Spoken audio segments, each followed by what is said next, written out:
A lot of you had dropped questions asking about what other types of investments are good out there aside from the usual stock market, real estate, and here we are.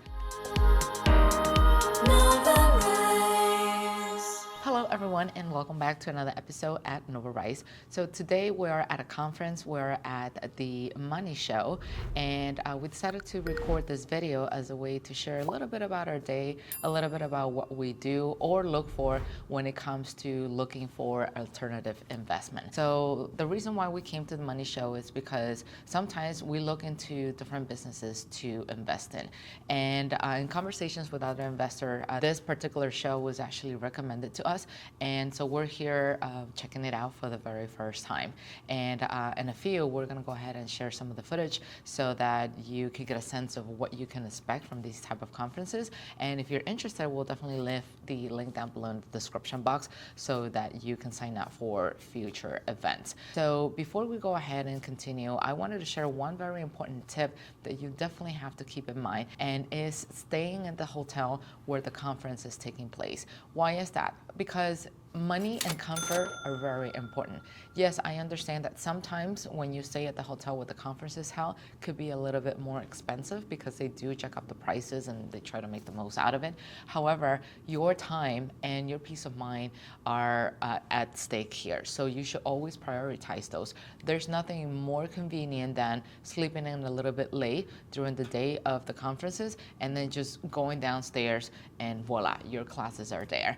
Typically, when you come to these conferences, you wind up drained at the end of the day. They share a lot of information, and not just that, you wind up meeting a lot of amazing people, and sometimes networking can get a little bit carried away into the later times in the evening. So when you're coming back to your hotel room and you're tired, you want to have that peace of mind that the next day you can sleep in just until a little bit later so you can recharge your energy and just, voila, get up and go downstairs and everything is at your convenience. So let's just go ahead and check out the show. Before we start, let me remind you to subscribe to the channel and hit the notifications button.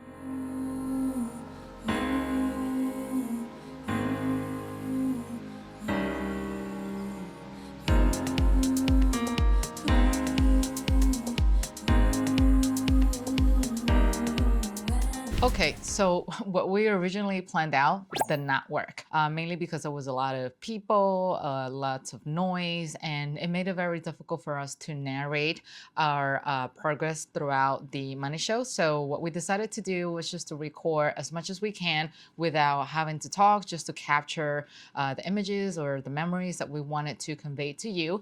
And now we're back into our hotel room, and I'm gonna go ahead and proceed with what we found out.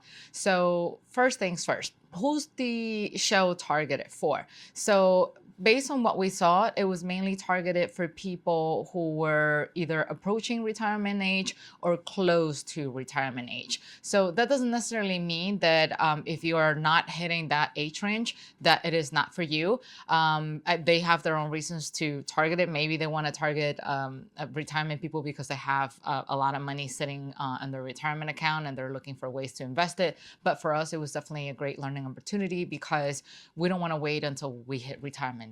We have some additional disposable income available right now. And so we were looking for ways to park it out and just invest it away and helping out with the economy of this country. Now, in terms of the content, presentations and classes, I will say that because of the target audience, they were somewhat at the beginner / intermediate level. And the reason why I think, I'm not entirely sure why, but I think that the reason why they do that is because we are already at a different stage when it comes to different investment vehicles. So they had a different investment booths available for you that range from the most traditional form of investing, let's say talking about stocks and real estate, to something that it's a lot more modern. So they had cryptocurrency booths. They had a booth where they cover investments in ETF or other alternative investment types like investing in wine. So our thoughts about it is that for us, they felt like very beginner-like, especially if you're the type of customer that has already watched most of the content in our channel. If you were to come to this event, you will most likely not find anything new because we got pretty much everything covered. But if you're the kind of person who has been working most of your life and you didn't really have the time to sit down and do the research or educate yourself, and then you come here and you're sitting down in those classes for the very first time, then they will be very informative for you, because what they try to do with those classes is to provide an educational component so they can allow you or help you make that investment decision right on the spot if you were, let's say, interested in investing with one of the companies that were actually present in the booth. So the classes were somewhat more at the beginner level, but then they help you complement your investment decision making on the spot. Now, in terms of investment, so let's say you come to one of those shows and you're looking for companies to invest in. Each of the company will have a minimum. In our experience, at least on the investments that we were interested about, they had a minimum investment started at $10,000. That's not to say that every single company is going to require you to invest $10,000, but in our experience, and at least on the companies that we decided to invest in, was $10,000. We did not invest in any companies that we met in today's show, because we just really didn't meet or didn't see a concept that somewhat resonated with us. However, we did meet a couple of key individuals of companies that we have invested in the past. So in a way, it was actually very nice to network, which actually brings me to the very next point. But before we do that, if you're enjoying this episode, do not forget to hit the like button right here so you can help this episode rank and help others like you looking for information of this kind. So the settings of these shows allow you to build networking opportunities, whether it's to meet new business owners, new projects, get to learn a little bit more, or just simply commingle with other people who are in your position, your shoes. In this case, the retirement community, who are just looking around to maximize their money, maximize their retirement money, or just simply meeting the staff that's representing the companies in itself, which varies on different age ranges. And at the end of the day, they also had a networking event that goes for certain hours. And if the pass that you actually purchase allows you for a complimentary drink, that will go ahead and give you the ticket, so you can go ahead and just grab your free drink and meet people and just invest your money away. So that was in terms of networking. Now, how often should you come?